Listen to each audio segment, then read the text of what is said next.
What's going on, everybody? Kmess here for the Birds vs. Boys Dallas Cowboys instant reaction show to the Week 2 home opener where the Cowboys beat the New York Jets 30-10.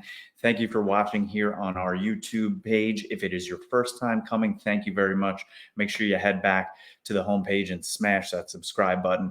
If you are back for some more, we always appreciate the love. But right now, I'm here to talk about the Dallas Cowboys being 2-0 on the season, and this defense looking legit, looking real, even though it was against Daniel Jones and Zach Wilson. They did exactly what you need to do against Daniel Jones and Zach Wilson, shutting out Daniel Jones and only allowing 10 points against Zach Wilson and the New York Jets. The one lone touchdown on the season being a 68-yard, I guess you can kind of say busted coverage. Gilmore not great, and Malik Hooker taking a bad route, bad angle on the play and missing the tackle, which should have been there. But those type of plays are going to happen, right? You're not going to shut out every team every week. But Zach Wilson only went 12 of 27, 170 yards. He threw 3 interceptions. Jaron Kearse, Malik Hooker, and then, of course, Trayvon Diggs getting in the action late. So they're doing the things that you want to see. He was also sacked 3 times for a loss of 19 yards. Micah Parsons getting in there. Oso Digizua. I will tell you something, ladies and gentlemen. Dallas Cowboys fans have known Osa's name for years. But this season, Osa is putting his name on the map for the entire league. All the fan bases to know exactly who he is, because he is one of the most talented interior defensive linemen in the league, and he just continues to show it 2 weeks in. If they win today 30-10, and last week they won 40-0, that makes it 70-10 on the season. I'm going to stick with the defense for a couple more minutes before switching over talking about the offense. I mean, the plays that we saw all game long from the defensive line, I loved, right? DeMarcus Lawrence getting in there very quickly. I think it was the first play of the game on Dalvin Cook or Breece Hall, and stopping him in the backfield. I mean, Breece Hall and Dalvin Cook are 2 of the best running backs in the league. Now, Breece Hall he's only his second year. He's coming off an ACL, but we saw what he did in week 1, right? And we've seen what Dalvin Cook has done against the Dallas Cowboys in years past. Ladies and gentlemen, the leading rusher in this game was Zach Wilson. 5 for 36. Breece Hall had 4 rushes for 9 yards. Michael Carter, 2 for 8. Dalvin Cook, 4 for 7. I understand the Cowboys were up in this game, but the MO of beating the Dallas Cowboys defense for years was running the ball, right? And that's what we thought the Jets were going to try and do in this game, because it's so hard to throw against the Cowboys with that ferocious pass rush and then the ballers they have on the back end. But you're seeing Breece Hall only getting 4 rushes, Dalvin Cook only getting 4, and he had the lost fumble that I really thought Micah took into the end zone. But, hey, he was down. I'll take it. So the shift we're seeing here, right, the ability to stop the run. They only gave up 64 rush yards on the game, 36 coming in scrambles, over half of that from Zach Wilson. Now, again, I understand they were up in this game, and Zach Wilson threw the ball 27 times.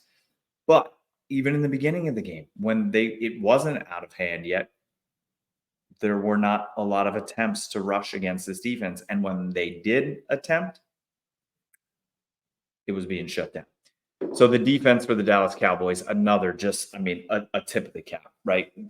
All of the offseason talk, all of the hype in 2 games so far, they are living up to it. And now they get to go against Josh Dobbs, who they saw last year, and the Arizona Cardinals, who were up big on the New York Giants and then absolutely fumbled the bag completely, gave up 24 unanswered, and lost 31-28 to the awful New York Giants. So you're now going against a team that beat the team that you beat 40-0 on the road.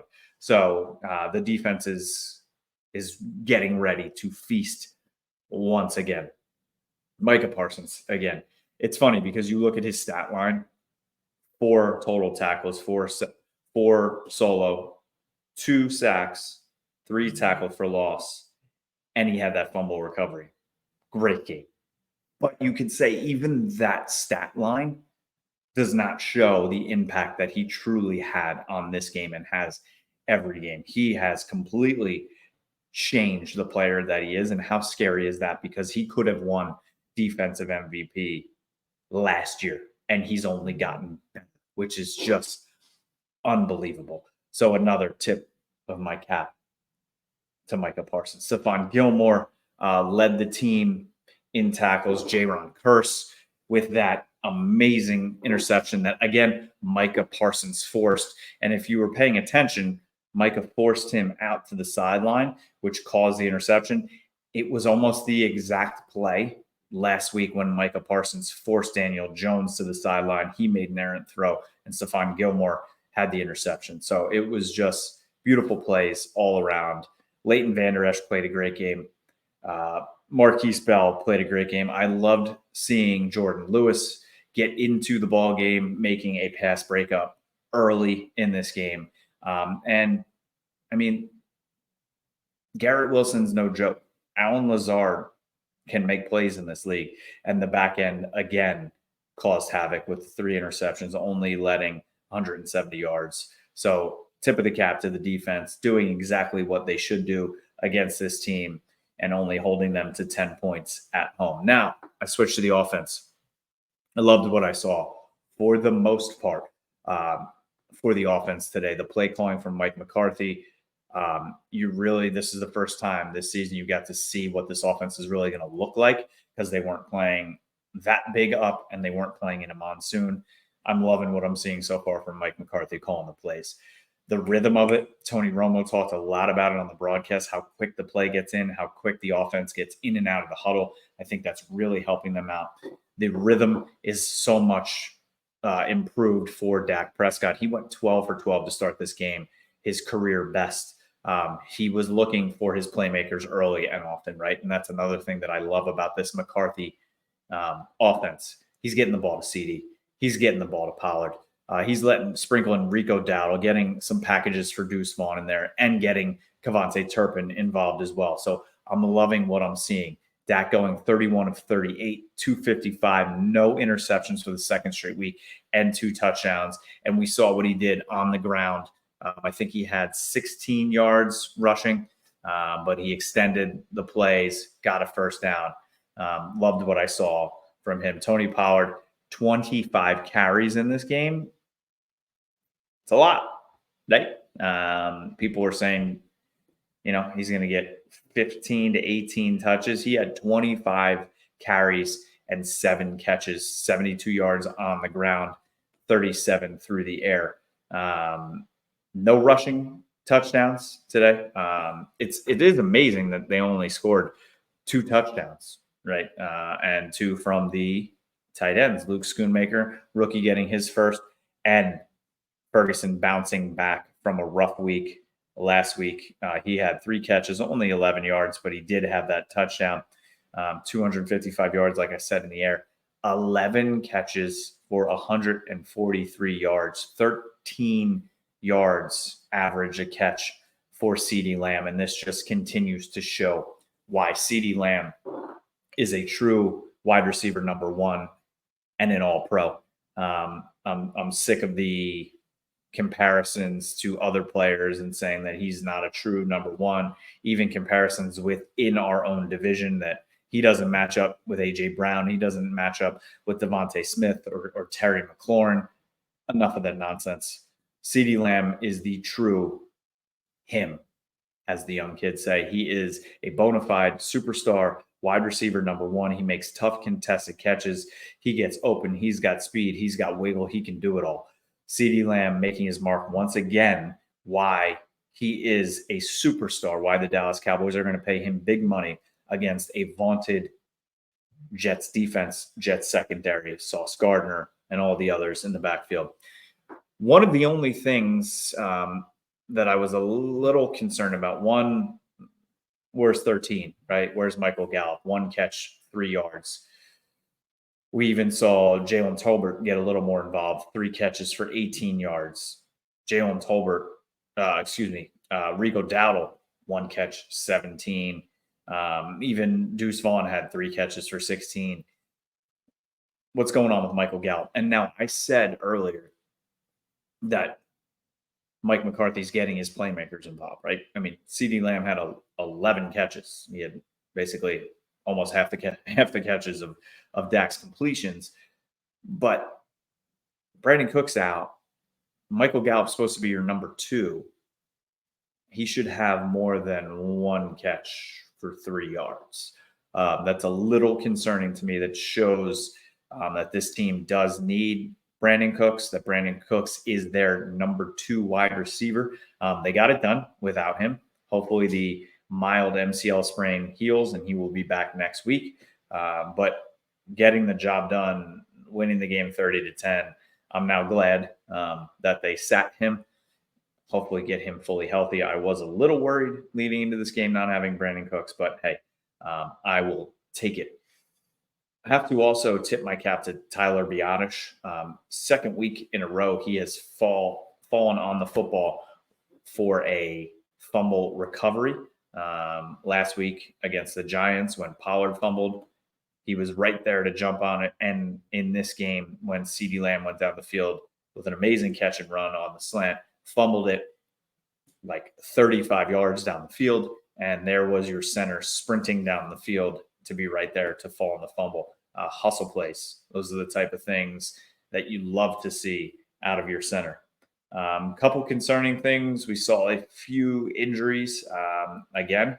So Adoga went out. I'm not sure what happened fully there. I might have missed what the call was. I know Tyler Bass was in there most of the time, so I don't know what's going on with Adoga. And then you did see that Zach Martin got rolled up on. He was limping around, and then they pulled him out towards the end of the game, which I was very happy about. Up 30-10. You don't need Zach Martin in there if he's 100% healthy. And he did come into this game with a question mark, even though everybody knew he was going to play. I'm sure old Zach is going to be ready to roll next week against Arizona, but you never like to see any of your superstars have any type of injuries. And then my number one concern of this game was the red zone offense. They were the best in the league last year. Didn't like the play calling. The execution wasn't there. There were times where the routes that were being called were never going to get a first down. Consistently trying to run the ball up the middle, banging your head against the wall when, they have a vaunted pass rush and defensive line that stops the run. You saw it once, twice in a row. Let's try and mix it up here in the red zone.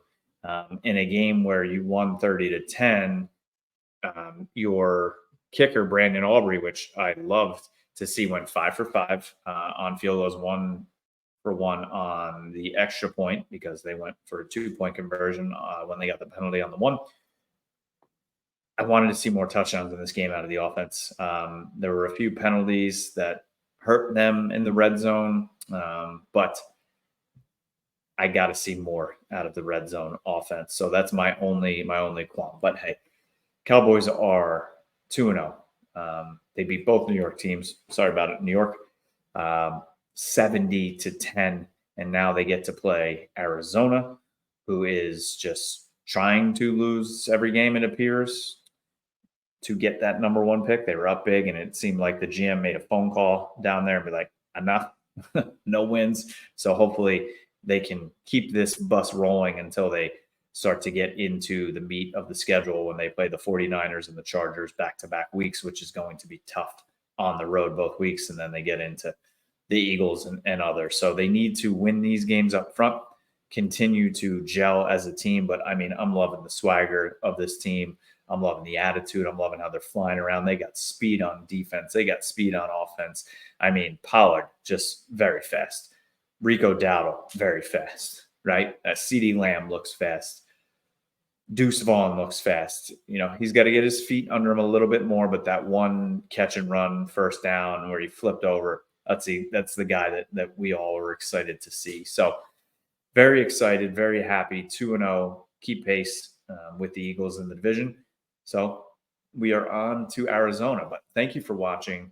Thank you for listening. Comment below your thoughts of this game, what you were happy about, anything that you may have been disappointed about. Like and share. Birds vs. Boys, we are a show not only for Eagles fans, for Cowboys fans, but we cover the entire NFL from draft to Super Bowl and everything in between. So tell your friends, tell your family to smash that subscribe button on YouTube. Wherever you listen to podcasts, you can find our full episodes there when Aiden and myself talk everything NFL. And make sure you're following us everywhere on social media at Birds vs. Boys Pods. We are on Twitter. We are on TikTok. We are on Instagram. We are everywhere. So again, Cowboys win 30-10, 2-0 on the season. We are on to Arizona. Chris Hansen here, and I'm going to need you all to take a seat right over there and check out Birds vs. Boys. I think you're completely right here, and I hate it. Yep. Hey, idiots. Stop doing dumb things. I got 2 phones. Upside alert. Upside alert. I might go insane. I think you're already there. There's no hope.